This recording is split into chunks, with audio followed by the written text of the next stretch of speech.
السلام عليكم ورحمة الله وبركاته، اخواتي ومتابعيني الكرام.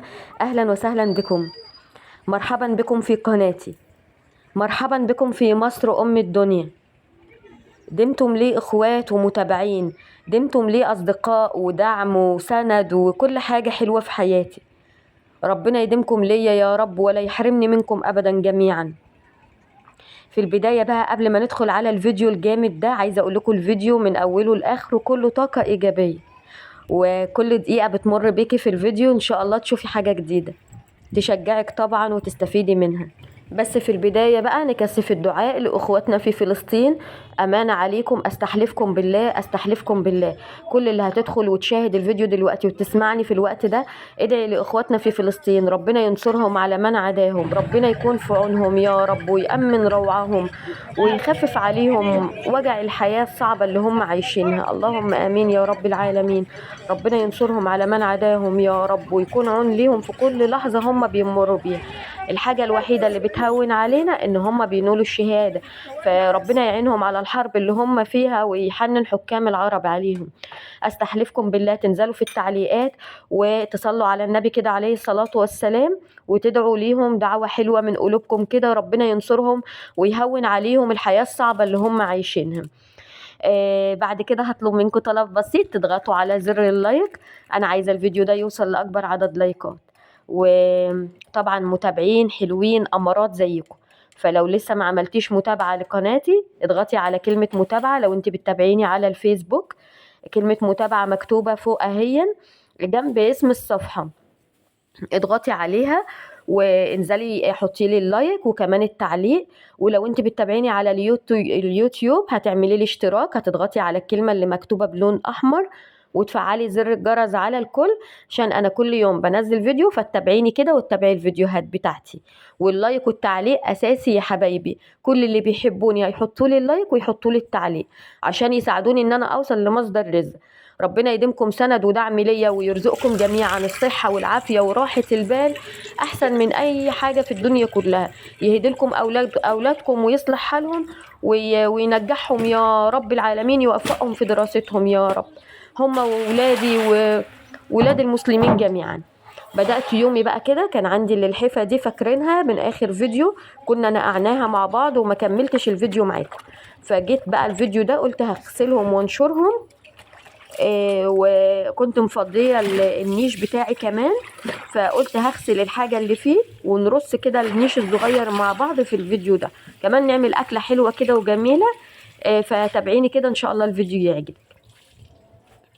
جبت الحلة الحلوة دي القمر دي ومليتها مية وحطيت فيها اللحفة بتاعتي، شطفتها مرة واتنين وتلاتة. كنت في كل مرة بصفيهم كده او اسيبهم يتصفوا. على فكرة للحفة الفايبر على قد ما هي بتشرب المية بسرعة على قد ما هي بتصفي نفسها برضو بسرعة. يعني مجرد ان انت بتحطيها على حاجة كده تتصفى فجأة بتلاقيها خلاص يعني خفت خالص من المية. فهم مش محتاجين يا جماعة مغسلة خالص. لو عندك الحفة كنتوا بتضغطوا بيها بقى في الصيف او كوفرتات غطيان الصيف بقى، الحقوا اغسليهم الفترة دي علشان والشموسة كده حلوة قبل بقى دخول الشتاء علينا. فهي دي هي دي فرشة الصيف بالنسبة لي. طبعا انا قلت لكم في الفيديو اللي فات انا فرشت السراير الدفايات والبطاطين، فبحاول ان انا اخلص بقى من المفروشات بتاعتي كده، والشمس لسه مزهزهه كده قبل ما الشمس تبعد بقى وتروح بقى لفصل الشتاء. كل سنة وانتم طيبين يا رب، ويعيد عليكم الأيام بخير علينا وعلى الأمة الإسلامية جميعا يا رب. اخدتهم كده ونشرتهم على السور الحديد ده يصفوا ميتهم بقى، والشموسة القمراية كده تنزل عليهم الصبح بقى كده وينشفوا. بعد كده اعطرهم باي معطر واعبيهم في الشنط بتاعتهم واشيلهم بقى للعام القادم ان شاء الله، يكونوا متشالين كده نضاف وحلوين ومتعطرين. حتى لو قدرت ان انا عايزه اجيب لهم نفتالين، واحط النفتالين في قلبهم كده برضو. ملحوظه صغيره، لو هترشوا معطر من اللي هو المعطر اللي داخله ميه، ما ترشيش المعطر وتقفلي على طول الكيس، لا. احنا بنرش المعطر وبنسيب الحاجه محطوطه مثلا على كرسي من كراسي الانتريه او الصالون، بتسيبيها كده يوم كامل علشان بس المعطر اللي فيها يكون نشف وكده، عشان ما يعملش كمكمه بعد كده، طبعا لما الشنطه تتقفل عليهم. قعدت بقى يا ولاد، وفاكرين بقى ايام زمان؟ انا بفكركم بايام زمان اهو. اكيد حد من اللي بيسمعني دلوقتي كان بيغسل المواعين زمان بالطريقه دي. اهالينا كان عندهم الحواض وكل حاجه، بس هم كانوا بقى متعتهم ان هم ياخدوا المواعين ويغسلوها بالطريقه دي في الطشاطي بقى كده قدامهم. لا وايه بقى، كانوا زمان قوي يعني بيغسلوا المواعين دي في البحر. اه والله العظيم. فاللي بتسمعني دلوقتي وعندها ذكرى حلوه من الذكريات بتاعت زمان دي تكتبها لي في التعليقات. كمان اوعكم تنسوا تكتبوا لي في التعليقات انتوا بتتابعوني من انهي بلد. بفرح كتير قوي لما بيكونوا كمان متابعيني حبايبي من الدول الموجودة خارج مصر. طبعا بتشرف بيكم كلكم، انتوا اخواتنا وحبايبنا، ربنا ما يحرمنا منكم ابدا. معايا حلة بقى بغسل فيها وحلة بشطف فيها، والحاجة اللي بتتشطف بطلعها كده تتصفى في الجردل ده، وجايبة بقى انا كنبة كده فرشاها كلين اهو. وفي المكان ده الشموسة ما شاء الله بتفضل كده يعني يمكن نص اليوم موجودة في المكان ده. فالحاجة اللي كنت بغسلها بسمي الله كده وبصلي على النبي عليه الصلاة والسلام، وبرصها في المكان اللي هو فيه شمس ده عشان تتحمص وتنشف كويس قوي، لان معظم الحاجة دي هتترص في النيش، فانا مش عايزاها تترص وهي مش نظيفة.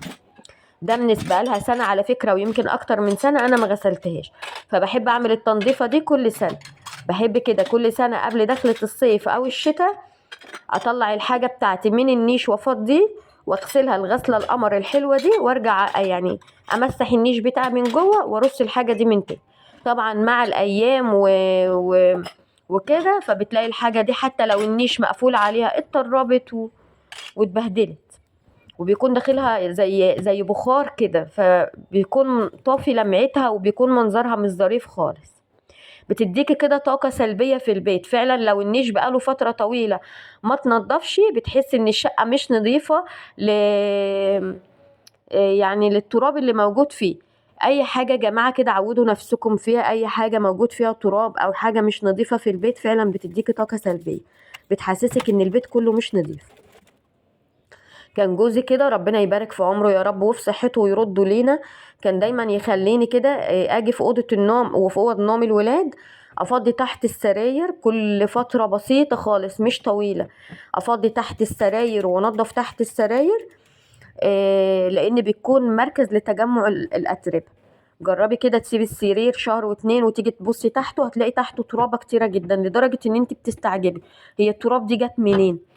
فهو كان بيقول لي ايه كل شهر شهرين كده افضي تحت السراير وامسح التراب اللي تحتها وامسح بميه بملح، والاوضه ما يكونش فيها لا ترابه ولا عنكبوت، لان اوض النوم لو فيها تراب في اي مكان بتعمل طاقه سلبيه مش بتخليكي كده تنامي نوم هادي ومطمئن. كمان يا حبايب قلبي بمناسبة ان احنا بنتكلم بقى على الطاقة السلبية، فإذاعة القرآن الكريم لازم تكون شغالة في البيت، في أي بيت عموما مسلم إذاعة القرآن الكريم ما تتفصلش، بتمحي الطاقة السلبية اللي موجودة في البيت. تخيلوا كده يعني آيات الله بتتلى وبتسمع في البيت كله. فهو ده بقى بصي أحسن من أي حاجة في الدنيا، النظافة والقراءة القرآن الحاجات الحلوة دي.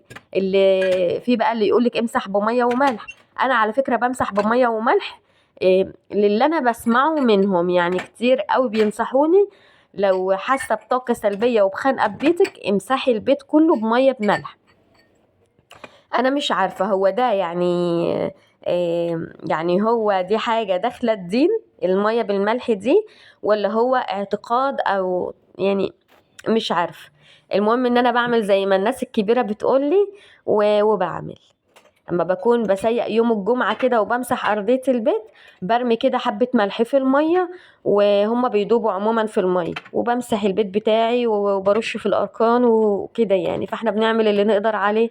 ربنا كده يهدي ولادنا يا رب جميعا، ويهدي سر البيوت كلها يا رب، ويجمع شمل كل حد متغرب، يرجعوا بيته سالم غانم يا رب العالمين، ويعيد علينا الايام بخير يا رب، وينصر أخواتنا في فلسطين، ويهون عليهم ويأمن روعهم، ويصبر قلوبهم على كل اللي فقدت طفلها أو عزيز. ربنا يصبر قلبك يا رب العالمين. أنا هنا كنت بقى لميت الحاجة من الشمس وستفتها، طقم الصيني لوحده، الأطباق رصيتها كده بتنظيم كده، وبدأت ان انا ارص برضو. بصوا بقى، انا مش اللي هي ايه يعني، ما تقوليش انت استاذه في رصك، لا انا مش بعرف ارص خالص.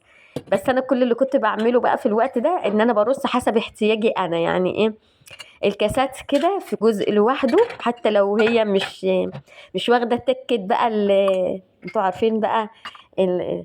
الديكور بقى، انتوا عارفين اللي هي الحاجات اللي بتوع الديكور بقى واللي بيفرشوا الشقق دولت بيعملوها، لا انا ما بعرفش بصراحه. فانا برص حسب احتياجي انا، وحسب اللي انا شايفاه ان هو هيبقى يريحني بعد كده. يعني لو احتجت الكوبايات دي فهقدر افتح كده واخدها ايه بمنتهى السهوله، لو احتجت الكاسات هاخدها برضو بمنتهى السهوله من المكان الفلاني.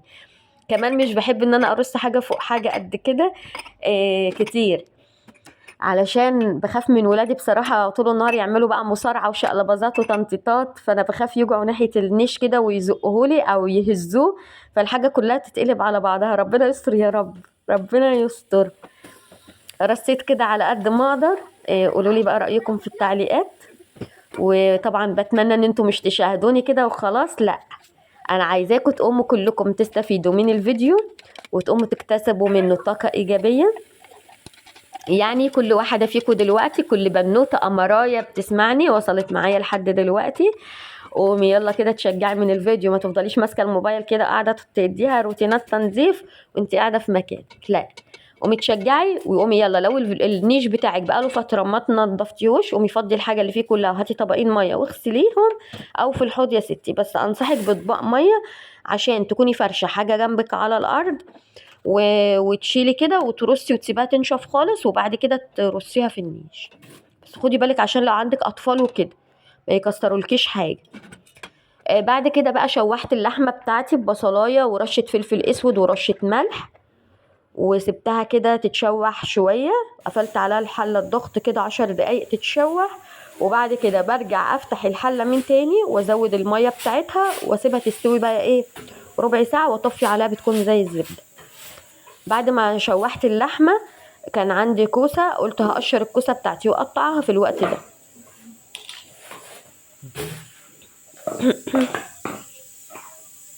اللحمه يا جماعه انا بشوحها ببصلايه بفلفل اسمر وملح.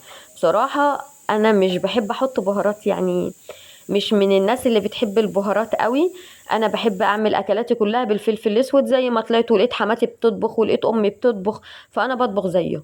عايزه بقى تضيفي حته مستكه، تضيفي حبيتين حبهان، حته قرفه، بتاع كبابه صيني. الحاجات دي كلها بتزود النكهه، بس يعني بتحسن النكهه بتاعت الشوربه، وبتخلي الشوربه طعمها مميز. ورق اللوري والكبابه الصيني وحته عود قرفه صغنطوطه كده مش كبيره، لان القرفه لو زادت بتبوظ الشوربه. وبس كده. على الفلفل الاسود هتحسن لك من طعم الشوربه كده شويه، بس اهم حاجه اوعك تزودي بهارات، لان البهار بيبوظ الاكل. هتقللي على قد ما تقدري ان انت تكتسبي ريحه بسيطه في الشوربه كده بس مش اكتر. الخضار بتاعي بطبخه ازاي؟ الخضار الشوربه بقى خلاص، يعني بالبصلايه والفلفل الاسود واي بهار انت بتحبيه ما تزوديش منه، وممكن تقطعي جزرايه، طماطمايه، عصير طماطم، وبس كده على الشوربه. بالنسبه للخضار بتاعي انا بقليله بصلايه بتومه، بزودها عصير الطماطم اللي انا بصفيه. لازم لما تضربي الطماطم في الخلاط تجيبي مصفى كده وتصفيه، لان بقى عايزه اقولك القشر اللي بيكون موجود في الطماطم بيبوظ شكل الخضار خالص، وبيخلي منظره مش ظريف بس يا خالص. مروان تبقى الطماطم كده تحسيها مش بيور كده وشكلها مش ظريف. اعمل لاصدقائك قلب. فانا بعد ما اقلي البصلايه والتومه قول لهم بنزل I عليها love بعصير you. الطماطم. اللهم صل على النبي عليه الصلاه والسلام. بعد ما بنزل بعصير الطماطم بحط الفلفل الاسود ورشه الملح بتاعتي. لو عايزه تحطي رشه كزبره ناشفه برضو ممكن تحطي رشه كمون بسيطه حطي، وسيب الطماطم تتسبك وتستوي. اوعي تحطي الخضار والطماطم لسه ما تسبكتش، لازم الطماطم تتسبك علشان ما تديكيش طعم ني كده بعد ما الخضار يستوي تحسي ان الطماطم نيه كده، لا لازم تسبكيها كويس وبعد كده تنزلي بالخضار بعد ما تتسبك. تعملي ايه بقى لو الخضار بتاعك بيطلع لونه اخضر والطماطم مش لونها احمر ومزهزه كده، الصلصه بتاعتك تلاقيها مخضره كده مش حمرا؟ ايه اللي بيخلي الصلصه تبقى حمرا وتبقى مزهزهه كده وشكلها حلو؟ معلقه فلفل احمر. انا في موسم الفلفل يا بنات بجيب مثلا 5 كيلو فلفل احمر وبغسلهم كويس قوي. بعد ما بغسلهم بمسكهم اقطعهم وانضفهم من جوه، اطلع البذور بتاعتهم كلها. تمسكي بقى كده يا حبيبه قلبي رشه ملح وتنسميهم ملح من فوق كده وتسيبيهم لحد لما ينزلوا ميتهم. الفلفل الاحمر لما هترشيه ملح هتلاقيه سرد ميه. بعد كده امسكيه حطيه على النار وسيبيه يتسبك. بعد ما هيتسبك هتلاقيه نزل صوص احمر كده وميه حمرا. اضربي في الخلاط وعبي في البرطمانات بتاعتك وحطي في الفريزر. كل فتره وفتره طلعي لك برطمان حطيه على رف التلاجة واشتغلي منه. للخضار حطي، للمكرونه الحمراء حطي معلقه، لصواني السمك الله اكبر على هريسه الفلفل دي انا ما بستغناش عنها يا بنات. ولا في المحشي بقى بتدي للمحشي فعلا طعم روعه روعه. وبكده بقى خلص الفيديو. اوام معلش بقى ما حدش يكتب لي في الكومنتات انت رغايه يا مياده انت كلامك كتير ما ادري ايه. بتمنى طبعا يكون الفيديو عجبكم يا اصدقائي، ما تنسوش اللايك والتعليق، والسلام عليكم.